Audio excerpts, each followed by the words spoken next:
pagdating sa mga ganitong klaseng problema, you still give me the best advice. That comes with a price.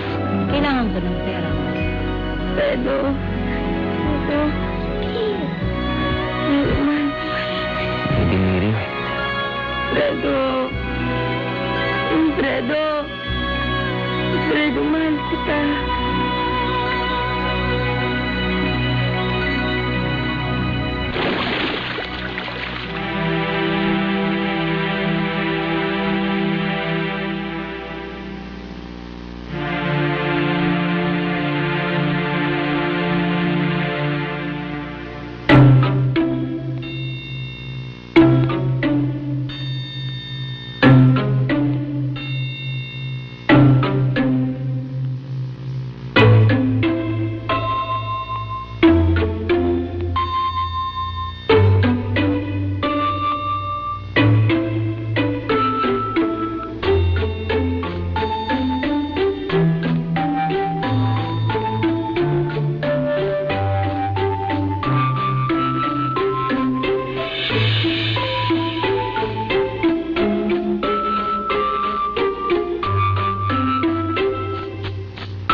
si Isabel. Ha? Medyo may lagdag pa rin siya eh. Pero medyo bumaba rin naman kanina. Ikaw na muna bahala sa kanya. Bibili lang ako ng gamot. Tsaka parang makakain. Ha? Ano? Ako po bahala kay Isabel. Ikaw na muna bahala. Sir, Nilalamig siya. sama niyo rin po ako ng makakain, ha? Bahala. Sige.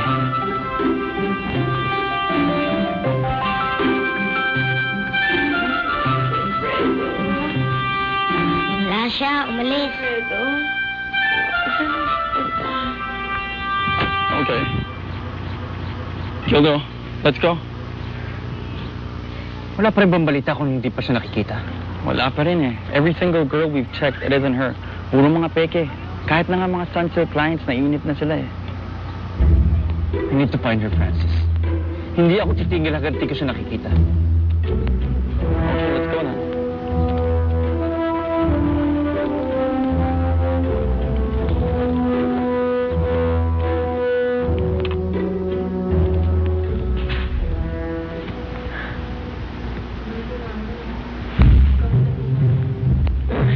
Kamu na bumangon! Ay, naku, mahina ka pa kaya? Ako? Oh! Bakit ano naman nangyari? Di mo pa naalala ka gabi, Isabel? Ang alam ko lang, nasa dalampasigan kami ni Sir Fredo. Walan ka ng malay. Karga-karga ka ni Sir Fredo. Napoy ka kaya ng lagnat. Ganun ba? Oo. Ba't ka nakangiti? Ha? Sabi ko, ba't ka nakangiti? Basta.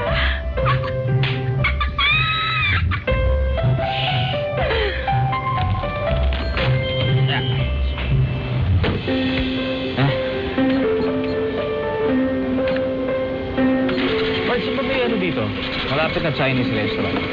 Sir, dyan po sa may P-Port po, marami pong Chinese restaurant dyan. Ganun ba? Apo, yung binigbibenta ng konji tsaka yung mga lugaw, yung pang may sakit. Apo, meron po dyan.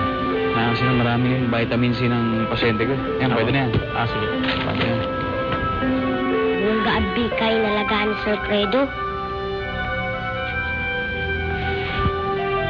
Ako yung nalagaan niya buong gabi?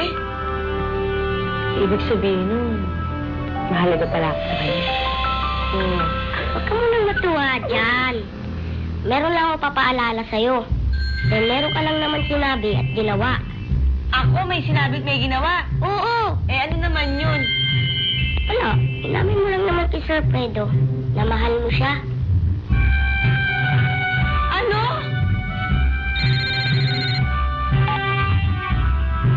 Hello? Dad? Fredo, kaya ako tumawag. Kinukumusta lang kita. Oh, kamustahin ako? Ba, parang milagro yata. Ano kayang pumasok sa isip niyo, biglang naging concern kayo sa akin? Fredo, kailan ba ang balik mo? Ako, babalik. Well, sino bang may idea na ipatapon ako rito? Hindi naman ako, di ba? Pero kasi sa ngayon, I'm just enjoying my vacation as planned. So, wala pa akong balak bumalik. Fredo, kailangan kita rito. Ayaw pumirma ng mga Salcedo. Well, hindi ko na problema yan, Dad. Kung gusto nyo, ito gawin nyo. Tawagan nyo si Gildo. Sabihin sa kanya na siya nakikasal kay Betty. Okay? God damn it, Fredo. I want you here tomorrow morning. Bye.